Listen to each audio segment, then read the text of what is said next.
All right. And so we are going live, and let me check over on Facebook to the Association Chat Facebook page and see if that is rolling over there.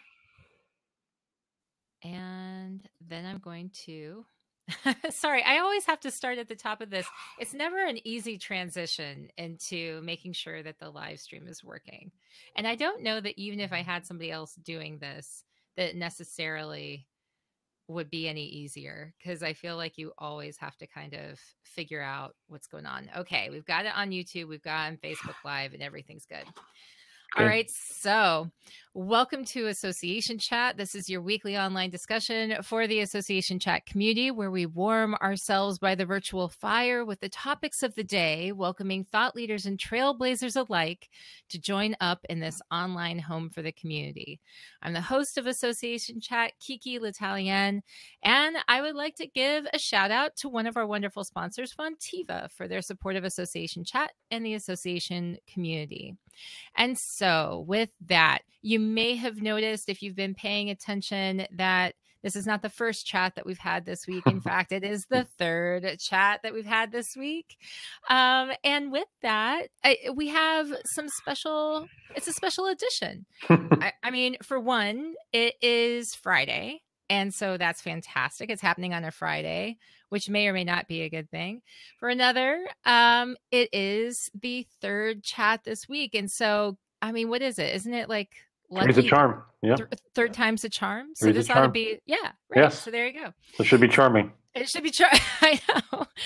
And so our topic today is, why is foresight the future of governing? And my guest for the chat is Jeff De Cagna. He is the executive advisor for Foresight First, author of the new eBook, Foresight is the Future of Governing, Building Thrivable Boards, Stakeholders, and Systems for the 21st Century. And welcome, Jeff. Thank you, KiKi. It's great to be back on Association Chat. Happy Friday to you. Happy Friday to you. I am ready. I am ready for the weekend, and not because I'm running away from work, but just because it feels like by the time you get to this point in the week, you just need fewer people to expect you to respond quickly to email. Yeah, you don't need, especially 2:00 in the afternoon and later. Right. So, okay. We have conversations fairly regularly, talking about kind of walking people through different aspects of the duty of foresight. And periodically, I think it's a good idea to kind of go back to answer some essential questions so that people who maybe haven't listened to previous episodes with you and haven't been familiar with some of our conversations before, that they kind of know where all of this is coming from. Sure. And so not to dwell too long on it, but I wanted to just remind people and remind ourselves, when did you start Foresight First, and why did you make that change? I'm really trying to get at why you personally, who I've known you for years, you've been consulting and working with organizations for a long time, and you chose to make that decision. So I want to go back to that. Okay. Sure. All right. So I appreciate the chance to talk about that, and thank you for having me on again on Association Chat. I always love our conversations. So so for 15 years, from 2002 to 2017, I flew the banner of principled innovation, and my focus was a lot on innovation and on strategy and business models and other things of that nature. And I'm still doing some of that stuff. But about 2 years before that 15th anniversary, which was 2017, so in 2015, I started having a sort of internal conversation with myself, quietly, sotto voce, not with anyone else around, right? So people wouldn't think I was crazy. Kind of thinking about what knowing that the 15-year anniversary was coming up, I wanted to, think about, what do I want the next 15 years to be like?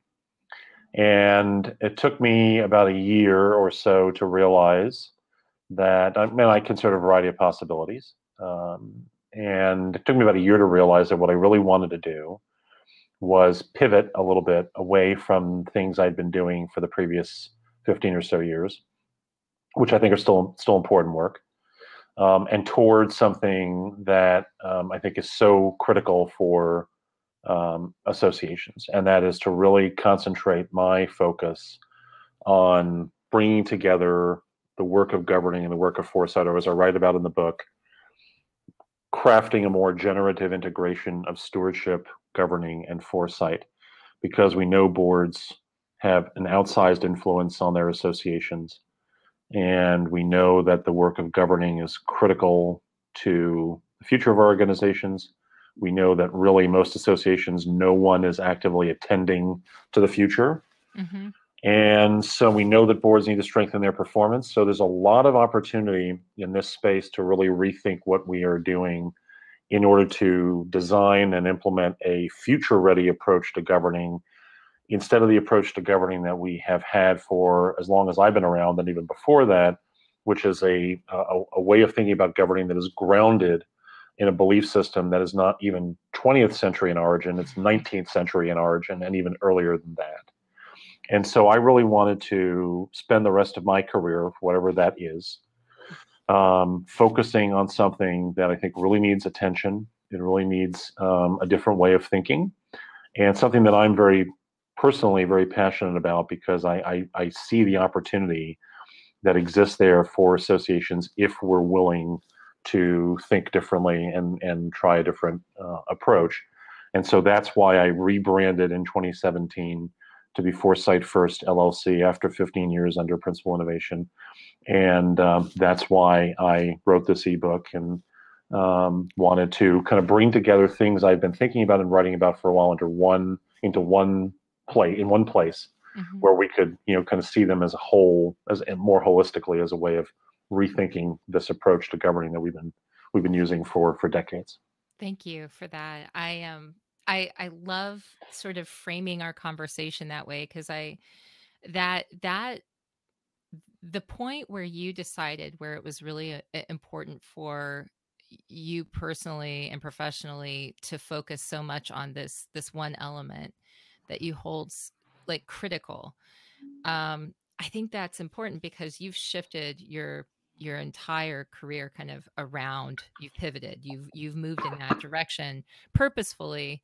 Yeah. And so since that time, has selling the importance, there's probably a better way to say this, but has selling the importance of duty of foresight been easier than you expected, harder than you expected? What's been sort of, has it gone the way you thought it would, or have there been surprises for you? I don't think anything. I think if there's any lesson we should all, probably learn, and it's a matter of foresight, is that nothing is going to go the way we expect it to, right? And Yeah. so we can always think we know what it's going to be, but we should really be open to what it turns out to be. Yeah, so no, it hasn't gone the way I expected to. There's a variety of reasons why that's true, some of which are really, beyond the scope of this conversation, because they're more about, personal things. Yeah. But I would say that, I think where I would make a connection here, into what we're talking about, to your Tuesday chat, right? Mm-hmm. You had a great conversation with Gary LeBranch and Lorraine from Corn Ferry, and I thought all three of you did a great job. I listened to the playback of that the other day, and I think I wanted to listen to that because obviously it's a board function, and obviously I have great respect. I didn't know Lorraine until that. She's obviously great at what she Mm-hmm. does, and I've known Gary for years, and wanted to hear what they had to say about an area that is important but doesn't get that much attention. And I was looking to see, listening for the overlap, and I heard it very clearly in some of the things that were said that I think is relevant to the question you've asked me. So I'll come back to that. Mm-hmm. But I think that one of the things Gary said in terms of succession planning is that boards sort of lack a comprehensive view of the entire part of a succession planning, instead of the relatively simple idea of designate a successor. Mm-hmm. Instead of having that comprehensive view of there's more than one kind of succession, more than one kind of transition, that sort of thing. And I think, and I'm going to frame it using my words, what I also heard from both of them is this idea, the reluctance of having these uncomfortable conversations about what do we do if the CEO or the chief staff executive passes away, or the chief staff executive is terminated, or the chief staff executive takes another job Right. And maybe does so unexpectedly and so on and so forth. And the reluctance to have difficult conversations. And so, there are two very clear, at least two very clear connection points because, really on some fundamental level, the succession planning conversation is a foresight conversation for an association, right? It requires them to look ahead, perhaps years into the future, and say, you know what? We're not going to have the same CEO for 50 years. We're not going to have the same CEO for 25 years. We probably won't have the same CEO for 10 years, right? So let's be prepared for that reality. And this is the challenge of foresight, right? The challenge of foresight is that there are many challenges, but one of them fundamentally is that none of us wants to contemplate the idea that the future could be worse than the present, Mm-hmm. right? Right. And the interesting thing is that they've done research, brain research, that shows that they do fMRI imaging of the brain, and what that process shows is that when people are asked to think about total strangers, our brain doesn't light up in the same way that it does when we're thinking about ourselves, right? Mm-hmm. Which makes sense, right? When we think about ourselves, our brains light up. When we're thinking about total strangers, our brains don't light up in the same way. When we are asked to think about ourselves in the future, our brains light up in exactly the same way as they do when we're thinking about total strangers. So what that means is Wow. that as far as our brains are concerned, our future selves, are total strangers to us. And it's part of the reason why people don't save for retirement. It's part of the reason why people are less enthusiastic sometimes about protecting the environment. What they call pro-social behavior can be reduced because our future selves are strangers to us, right?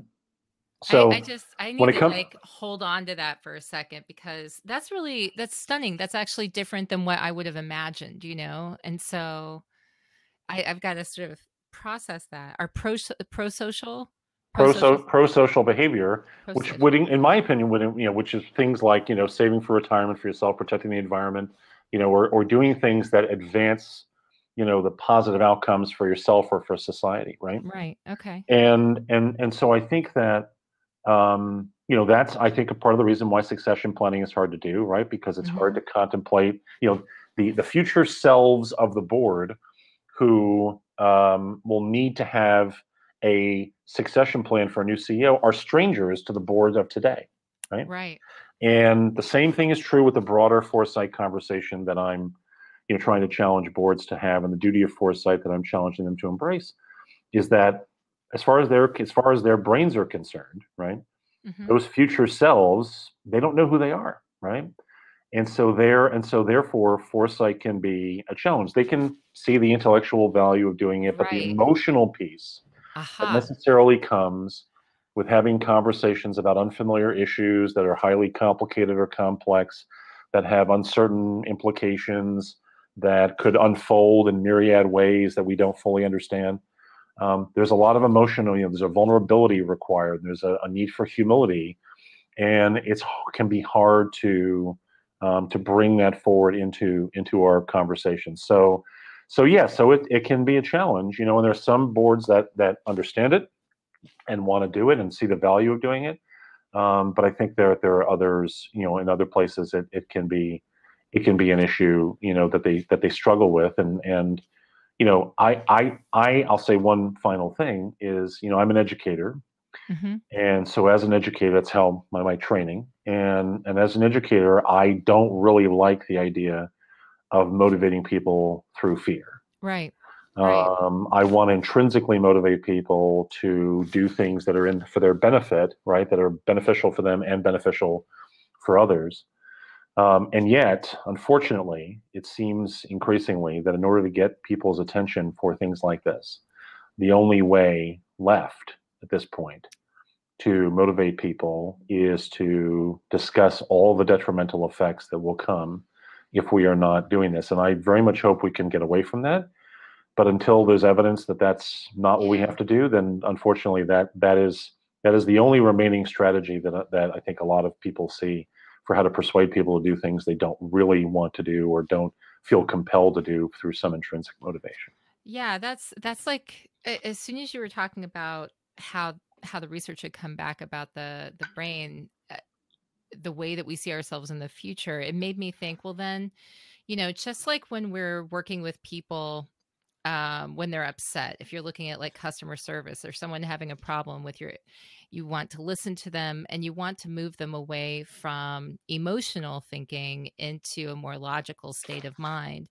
Here, it seems that if it's too intellectual, if it's not connected to emotion, then and you're talking about something in the future state, that you're in grave danger of losing their attention and losing their feeling that there's something that's they're really emotionally connected to, and it's almost like you're trying to get them into that emotional state, which would be why you would go into the fear direction. But yeah, is there another way to do it? Is there another way to make them start to get into that place where it becomes more real? Well, I mean, I think I should add to my previous comment, and hopefully it's responsive to your question, which Hmm. is like I said, I don't really want to motivate people by fear, and I think Hmm. unfortunately that's happening broadly in our society. But I think the question has to be, and look, fear is a part of who we are, right? It's a very human response. Our fear is actually beneficial in some ways because fear teaches us things to avoid, right? It teaches us, to stay away from things that could hurt us. So it's not to say that we have to remove the fear from ourselves. I wrote about this in the summer on associationadvisor.com on the column that I wrote on foresight and fear, right? The issue, as far as I'm concerned, is how do we separate out reasoned fear from unreasoned fear, right? Hmm. There are very reasonable fears about the future, right? There are Right. many reasonable fears about the future, and we can talk about some of them today. But what I'm concerned about is the unreasoned fears that people have about the future, the fears that are generated by hysteria, generated by media hype, generated by political discussion.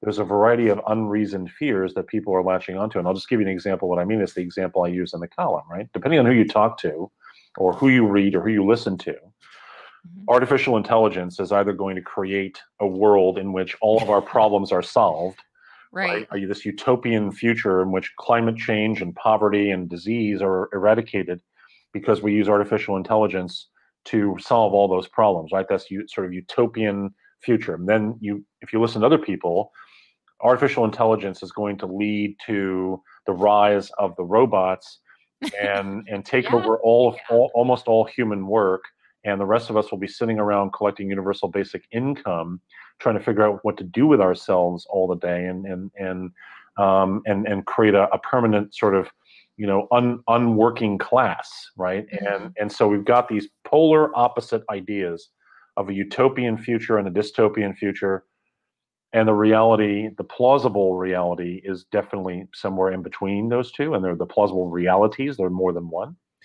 And so the media, I think in many ways, but it's not exclusively the media, other sources are putting the most extreme examples out there about what something like artificial intelligence and automation could do, and creating unreasoned fear on the one hand of dystopian futures, unreasoned optimism for utopian futures, when instead what we have to do is and this is why foresight is so important, right? This is why foresight is not the same thing as trends, right? Right. Trends are Right. fine, trends are useful, but trends do not help you get to this. It does not help you to understand that in between these poles, there are a variety of ways that this could unfold, different plausible futures. And what you have to do as a decision maker in your organization when you're serving on a board is be the one, and in the group, the entire group has to do this, evaluate what these futures, these plausible futures could look like, understand them, right? Anticipate how things might go, determine what it is you'll be looking for to say, okay, we're going to go this way, or we're going to go that way, Hmm. or we're going to go that way, and then prepare for the full range of futures, which includes the ones that you like and the ones that you don't like, right? Yep. So that's what foresight is about. And for me, and I say this all the time, and maybe some people don't like this phrasing, but I think it starkly indicates what the issue is. I regard foresight as the antidote to ignorance in the 21st century, because unreasoned fear is essentially a form of ignorance, right? It leaves us Mm-hmm. with no ability to make decisions for ourselves because we are paralyzed by unreasoned fear. And so we are essentially, we can't take in new information. We are stuck, right? We are literally stuck. And we can't afford that. We cannot afford to be stuck. We have to be able to adapt and recognize what's going on. And foresight is the way to do that. Looking forward, understanding what the possibilities are, the plausible options are, and then preparing for different ways for different things, and then continuing to learn with the future as it unfolds. That's the fundamental, argument, and that's at the core of the duty of foresight for boards.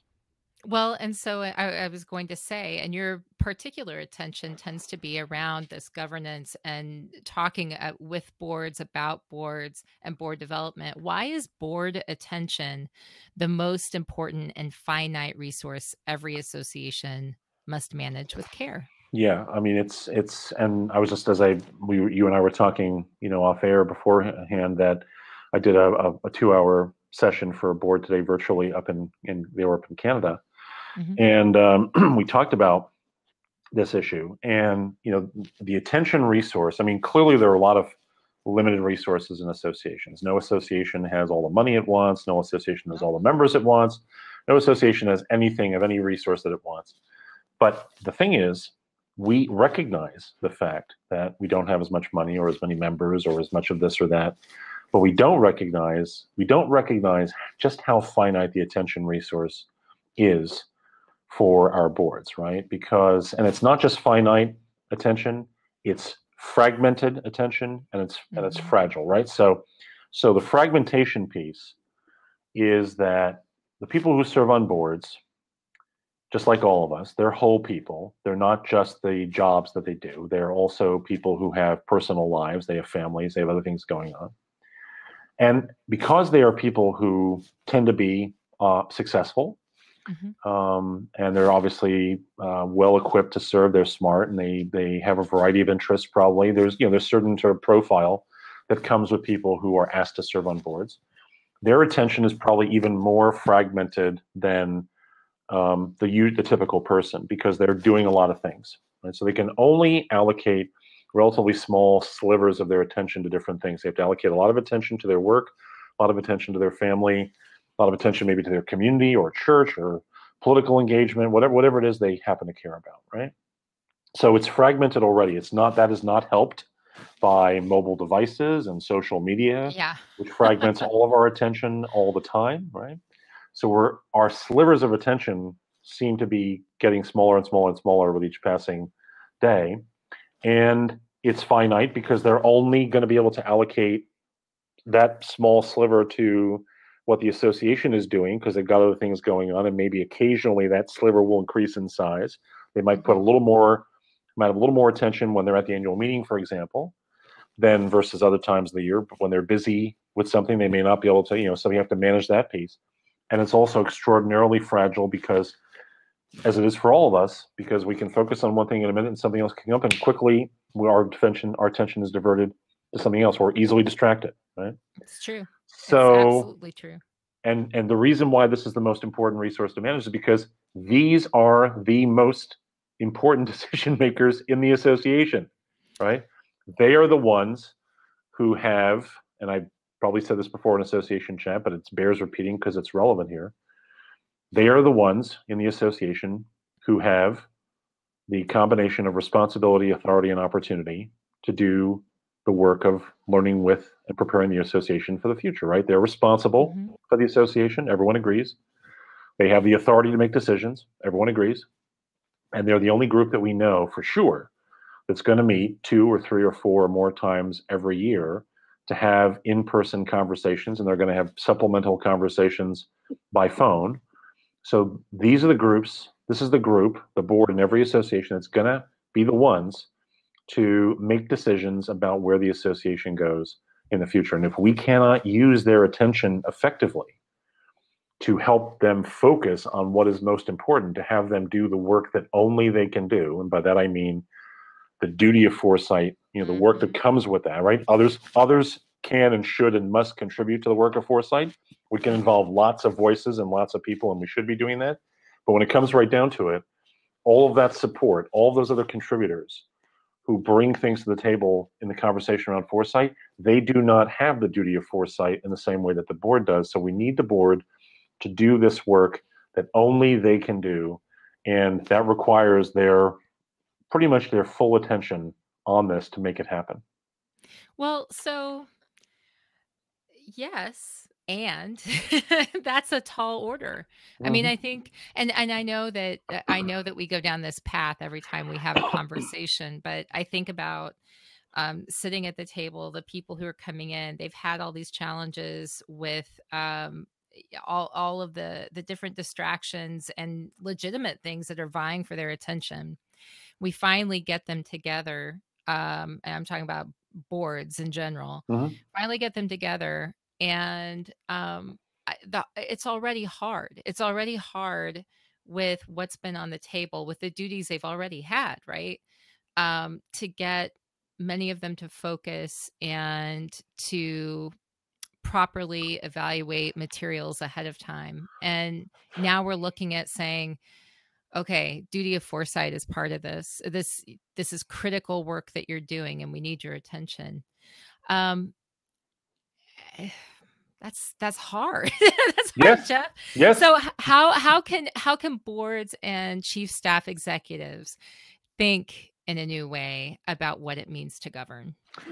So yes, I mean you're absolutely right. It's hard, and it should be hard because this is where we are. I mean, I think the thing we have to understand, right? And you well know that I say things that people don't like to hear, right, all the time. I mean, I have no trouble. Those are the most interesting things, Jeff. They're the most interesting things. You know, I'm very focused these days on a lot in thinking about the relationship between predecessors, incumbents, and successors, right? Mm-hmm. And for better or for worse, whether we are unhappy about articulating this or not, the reality is that our predecessors, and when I say our, I mean those all of us who have served and will serve, you know, are serving now and will serve on boards, you know, our predecessors have left us with what we have right now. Right? Mm-hmm. They did not choose, by and large, at any point in the past 100 years, the last 50 years, they did not choose to say, you know what we're doing now is not working really well. It's what we have, it's what we've been told to do. And so, but it's not really getting the job done. It's helping us move the papers along and kind of keep things incrementally moving forward, but we're not really ready for anything like what we need as we contemplate a fundamentally different future than the present and past that we've had. So our predecessors have left us, if I may use a gambling metaphor, our predecessors have left us with a hand, right? Right. In this particular game that we're playing now. And the question we have to ask ourselves, are we going to continue to play the hand they've dealt us, or are we going to fold and deal ourselves a new hand that is better for the world in which we are living? And so, yes, it's going to be hard. You know, it's going to be hard because we're having to overcome decades worth of doing things in a certain way. And I mean, sometimes people will say to me, what is the evidence? They'll ask, what is the evidence you have that what you're advocating is better? And my response to them would be, what is the evidence that what we've been doing is better? Mm-hmm. Right? Because I don't really see the evidence that what we've been doing is a whole lot better. And in fact, I think it's in many cases, it's been a whole lot worse. It's left a lot of organizations tied up in knots, you know? I mean, I was talking with someone recently where they were trying to make changes to their bylaws in terms of the structure of governing, and their bylaws require a 3/4 majority of their members to approve those changes. Wow. And they tried to make those changes at a recent meeting, and they fell 0.7% short of making the changes because a voter who was expected to vote yes was unable to make it due to a family issue. That is insane. Okay, Yeah. that's insane. Yeah. So back to the question you asked, what we can do is, and what I try to do in the book, is redefine what it means to govern. Right. In thinking about all this and doing all this work and rebranding and refocusing my work, making the pivot that I talked about earlier, I spent a lot of time looking at, you know, how are we defining governing? What does it mean to govern in this context? And ultimately, I was unhappy with the things that I saw because it wasn't really a definition of governing. It was more like a definition of governance as a Mm-hmm. thing and what you were expected to do with governance. Or there's accountability and oversight and the fiduciary responsibility and the duties of loyalty, care, and obedience, care, loyalty, and obedience.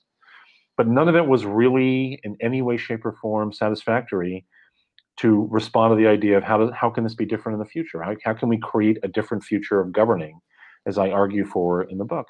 So, in order to move that conversation forward, I borrowed, the thinking of a guy named Arthur Brock, who writes a lot about cryptocurrencies and wrote an essay on Medium about probably 2 years ago now, in which he proposed a definition around governing that I thought was really interesting, that I adapted a little bit and have been using with his blessing, because I shared it with him and said, look, this is how I've adapted your definition for my work. He said, go for it, I love it.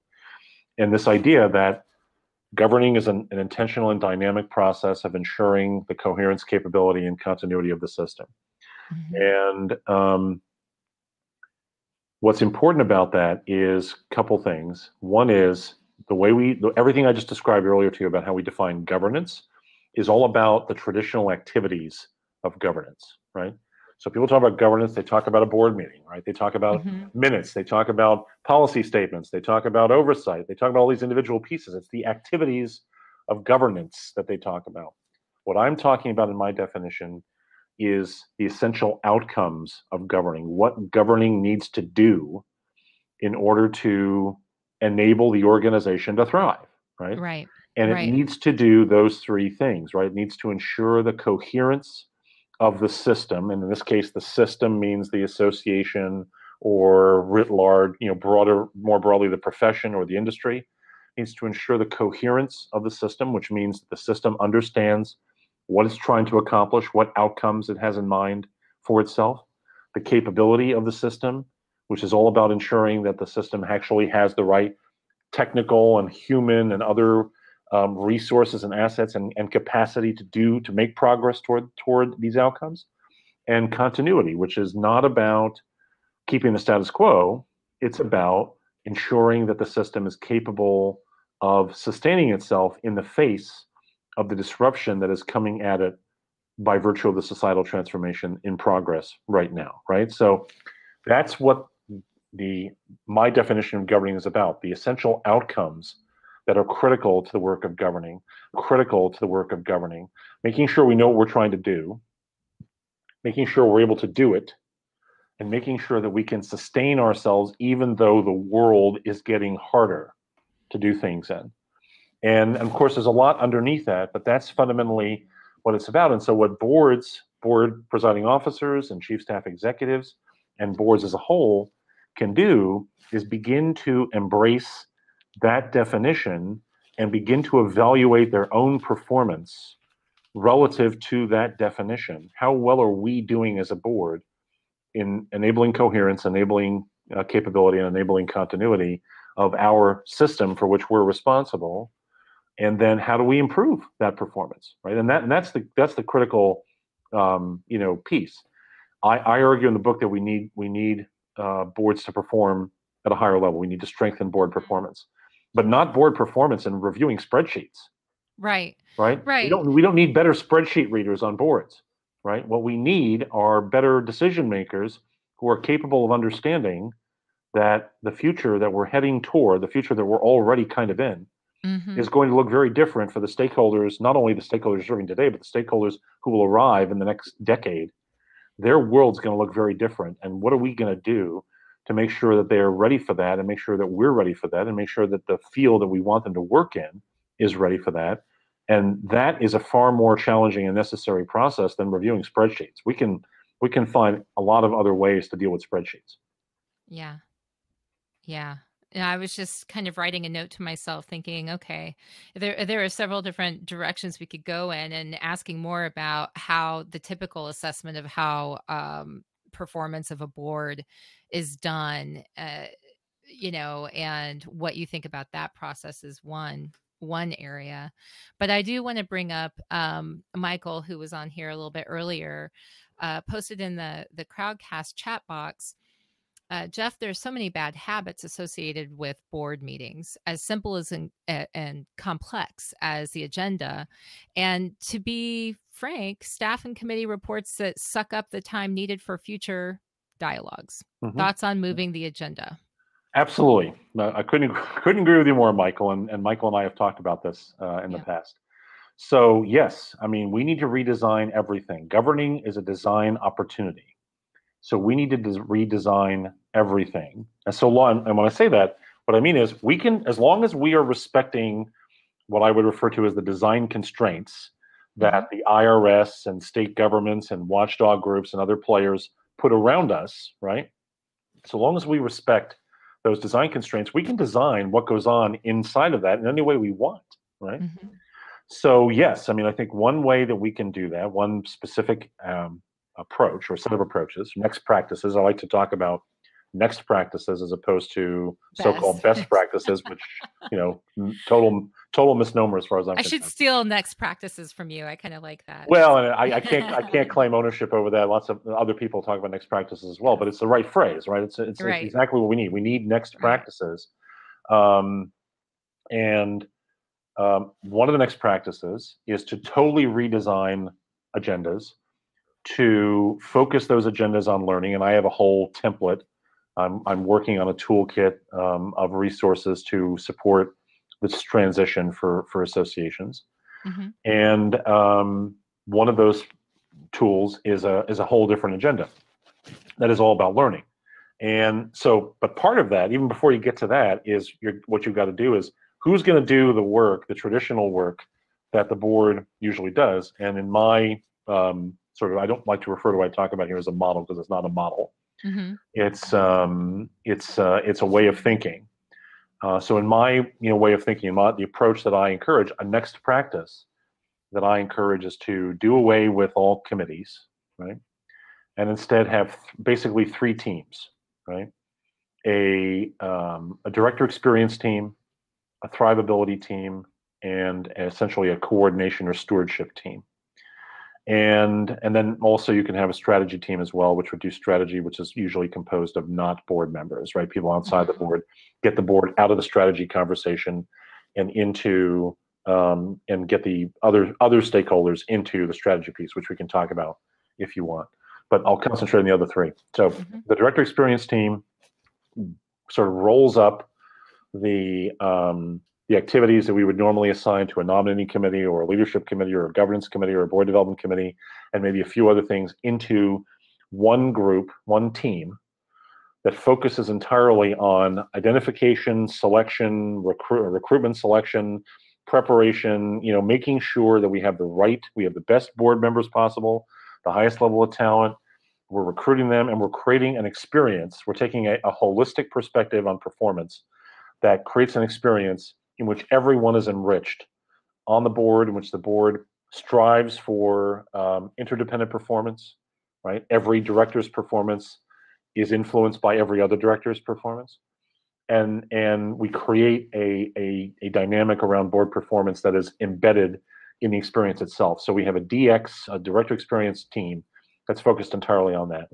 And we have a thrivability team that is focused on financial issues, the business model, the audit, the integrity. You can have sub-teams to deal with different parts of that. But basically that team is monitoring the financial health and progress of the association on an ongoing basis, and making sure that everything is in good shape.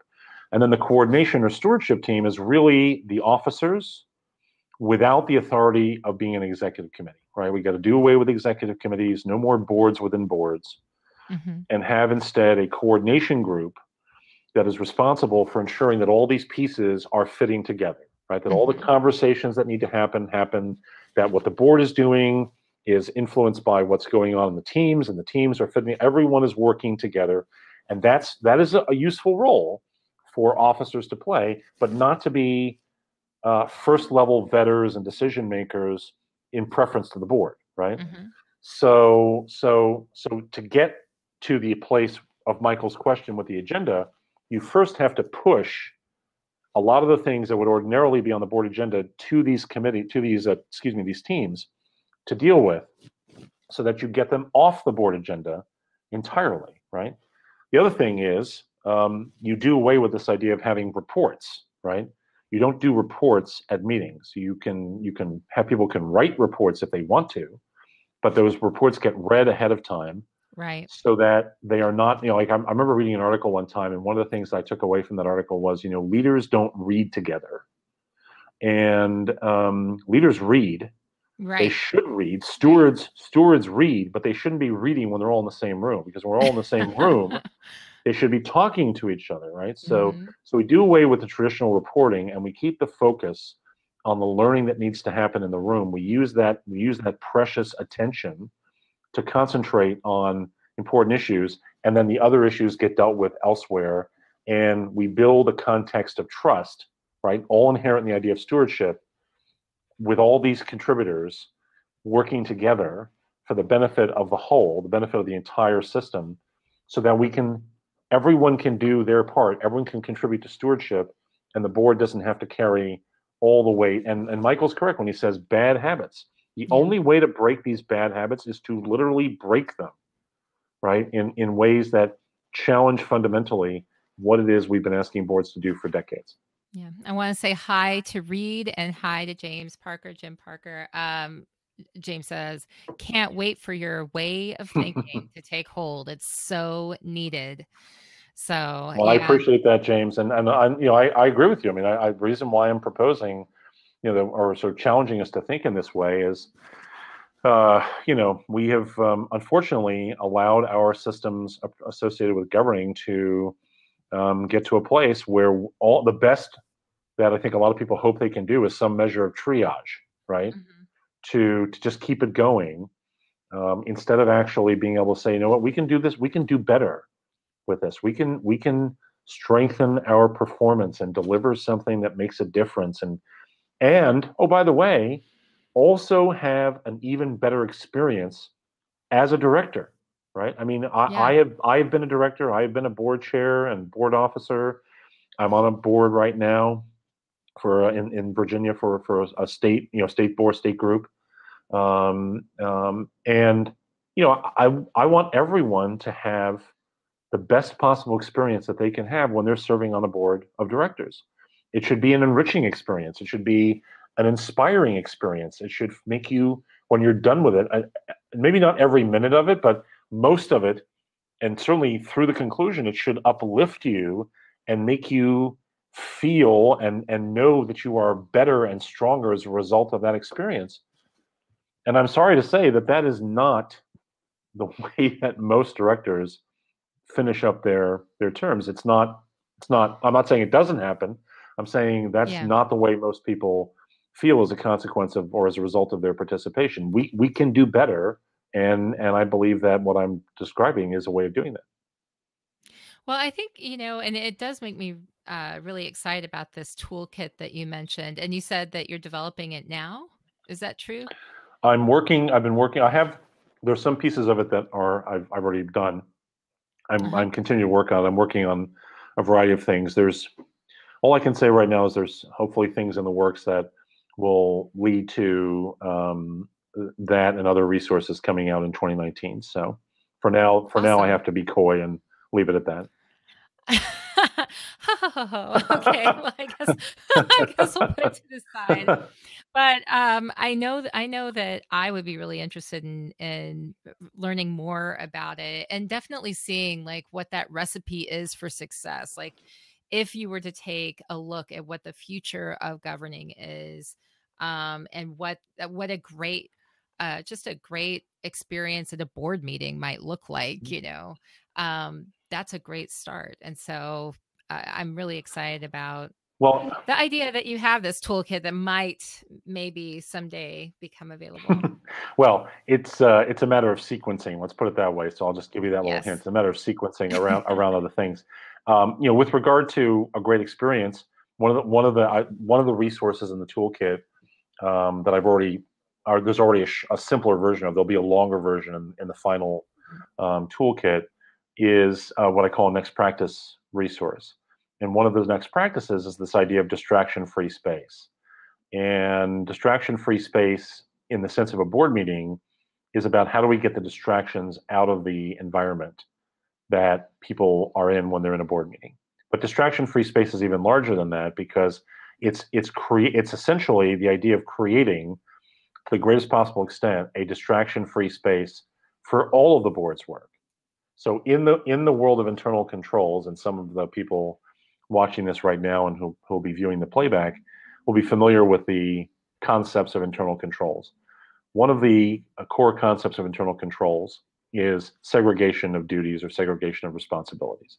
In other words, you don't want the same person doing accounts payable that's doing accounts receivable. You want people doing different things to reconcile, with integrity, what's happening inside the organization. And so this is a very similar idea, right? We want boards to do their piece, so we can segregate their responsibilities, so we have others doing their piece. And that's why the distraction-free space. So if we can get out the distractions from board work, things that other people can do, or we can find other ways to take care of it, we can bring in other stakeholders, we can use technology, then the board can really concentrate its attention and limit the distractions from the core work that we need them to do. So yeah, distraction-free space is both an experiential idea for when they're together, but it also has broader implications. I like that. I'm actually thinking about it. I've been exploring Cal Newport's deep work concept, Yep. and really trying to find pockets of time where I can do Yep. some of that deep work and focus just on whatever that project is at hand. And love the idea of being able to make this something that is a next practice for these groups. That's a great connection, and I've looked at Cal Newport's work as well, and I do think that what I'm talking about is trying to get. If you were to look at the agenda, for example, that I've developed for boards, which is all about learning with the future, and how that agenda is designed, where the focus is on questioning orthodoxy and on managing dissent and on doing learning, deeper conversations of learning, and designing rituals that take us in and out, because every board meeting is about certain rituals, right? Our whole structure of existing agenda is about the ritual of how we move from one conversation to the next. What we need is to move away from the traditional rituals and develop new rituals that allow us to move from one conversation to the next, so that we can get to deep work. But that whole agenda that I've developed as a template is essentially a form of deep work for a board to do over a period of a day if they're having a day-long meeting. That's what it's designed for.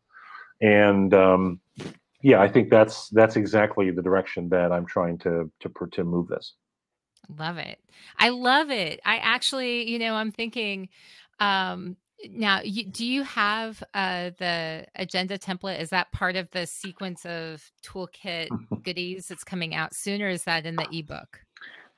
It's not in the ebook. None of the tools are in the ebook, but I'd be happy to share the template, because I've shared the template. I did a session over the summer where I shared the template, so I'd be happy to share the template for the agenda template. I mean, the thing you have to sort of situate it in context is that it's designed with a very specific purpose in mind.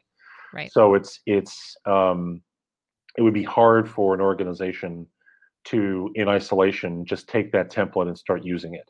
There'd be other conversations you'd have to have first, other things you'd have to do first, which is why it would sit in the context of, sit within a broader toolkit, right? It's one resource among a series of resources that would be intended to jumpstart this process within people.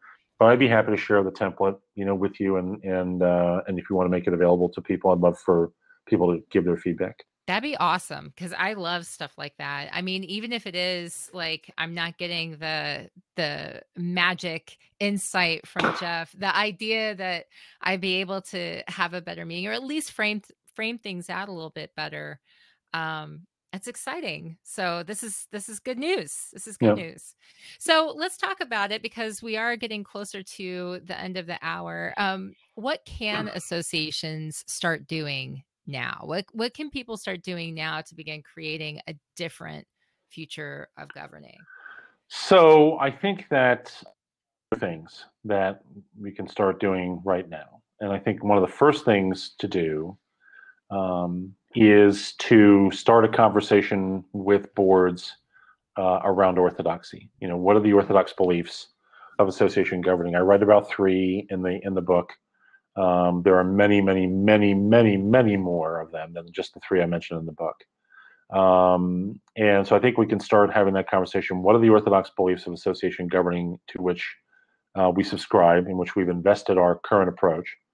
And how do we move beyond them, right? How do we think and act beyond them? How do we question whether they're true? And if they're not true, why do we still believe them? If they are true but not helpful, why do we still believe them? If they're neither true nor helpful, why do we still believe them? And get beyond those beliefs so that we can open ourselves up to new thinking, right? It's essentially a form of unlearning that has to happen. I think another thing that boards can do, or chief staff executives can do with their boards, is say, let's craft a statement of governing intent. So governing intent, I write about this in the ebook as well. It's an expression. This is also a next practice. It's an expression by the board of the outcomes that they are striving to achieve through their stewardship. So it's a way of crystallizing for them, as well as for other stakeholders, what the board is doing, right? What contribution the board is making to the thrivability of the system, right? How they are advancing their work relative to the definition I gave you earlier, right? Coherence, capability, continuity. So the governing statement of governing intent, or sometimes I refer to it as a stewardship statement. It's not a long statement. I have I've shared with people a sample that has been sanitized from a past client, so there's not too much that reveals who they are.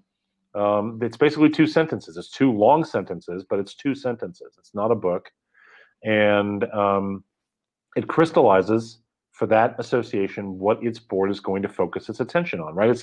In many ways, that's one of the major pieces of value of the governing of statements of governing intent. Is it crystallizes the board's attention. Here's how we're going to apply our attention. It also helps communicate to other stakeholders this is what the board is doing, which helps focus their attention as well. So it has a very powerful attention-focusing value in addition to a substantive value that comes with knowing what it is you're doing here. Why am I here to be on this board? What am I trying to accomplish? And also gives you a way to evaluate your performance. Right? That is, by the way, that is like probably one of the most unfortunate conversations that I have when you're on any sort of council or board, and why are we here discussion comes up. This sort of, well, what are we really trying to accomplish? What you're talking about, the stewardship statement, wouldn't it be great to just crystallize for everybody right up front, like what it is we're really trying to accomplish with this, Yes. And I would say to you that, I mentioned earlier the idea of the director experience, taking a holistic perspective on board performance, you can't really design an effective director experience in the absence of governing intent. Governing intent is the context in which every aspect of the director experience is situated, right? So the director experience, I have a whole framework around the director experience, and the underpinning of that is intentional learning. But the other relationships within that are the relationships between motivation and expectation. What's the motivation of the director? What's the expectation of their service? The connection between contribution and orientation, right? We want our directors to be effective contributors as quickly as possible, which means we have to orient them.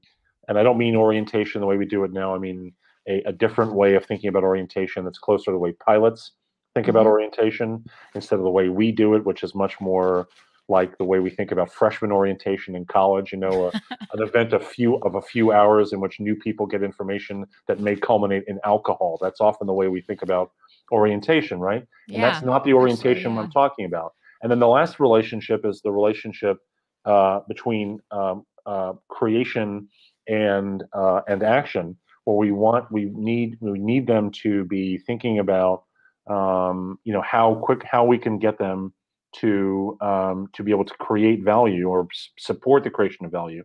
And the end game, as I talked about earlier, is interdependent performance. That's what we're trying to get to.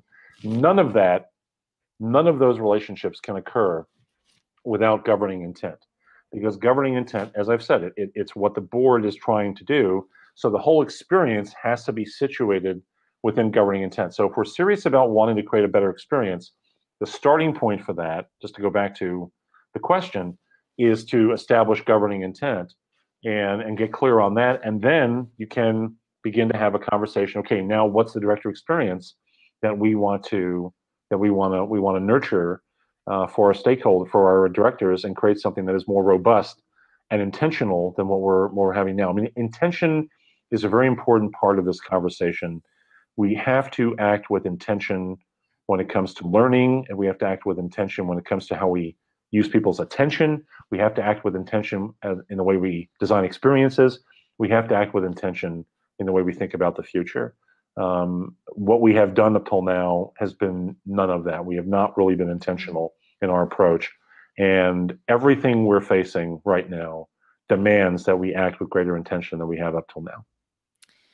Truer words have never been spoken. I would say that acting with intention in many aspects of our lives is a good idea. And so, for sure, if you're making decisions for an organization or even an industry, it is important to have that intention there. Yeah, absolutely. I mean, it's crucial for this. And if we're going to think, if we're going to create a different future of governing, and I believe it does need to be focused on the future, that I really genuinely believe that foresight is the future of governing. It's not just something that I'm trying to encourage associations to do because I want them to hire me. I mean, yes, I want to work with associations and help them. I believe, as someone who serves on boards, has served and is serving now and will serve on future boards, someone who has worked with boards, and someone who has studied governing. You know, I mean, I've spent a lot of years over the last part of my career really studying governing. I believe very deeply that this is the opportunity that we have to really fundamentally change for the better, not only the future of our associations, the future of our boards, the future for our stakeholders that we're serving today and going forward, and for the, as I like to phrase it, the industry and professional systems that we work within. All of it can be better and stronger and more robust if we're willing to just think in a fundamentally different way about what it means to govern and create a different future of governing. Well, thank you so much for being here. If people want to, so first of all, if you want to download this free copy of Jeff's latest ebook, and it's Foresight is the Future of Governing, you can check it out by a link that is in the chat box here. You can also check out in the show notes for the podcast when that eventually gets posted. But you also can follow Jeff on LinkedIn, and you can see where he's posted links to that there too. I will also have it on associationchat.com when I do a write-up about this particular episode over there. So you can see a link there, okay? And so, Jeff, if people want to get in touch with you, where should they go? What should they look for? Foresightfirst.io is my website, and anyone who would like to reach out can do so through LinkedIn, or can email me at foresightfirst@gmail.com. Well, thank you so much for joining us for this special edition, this Friday edition of Association Chat. And those of you who took time away from your TGI Fridays to learn a little bit about foresight, the duty of foresight, and how we can make things better. I really want to appreciate all of you and say thanks to our guest, Jeff De Cagna, for lending us his time and expertise. Thank you, KiKi. Thank you. I can't wait until next time. And on that, until next time, everyone, keep asking questions to learn every day. As Joseph Campbell once said, the cave you fear to enter holds the treasure you seek. All right. And we're off to our weekends, folks. Thank you so much. Yay. Thank you, really, truly. Thanks, KiKi. Great weekend, everybody. Yep. Have a great weekend, guys. Bye.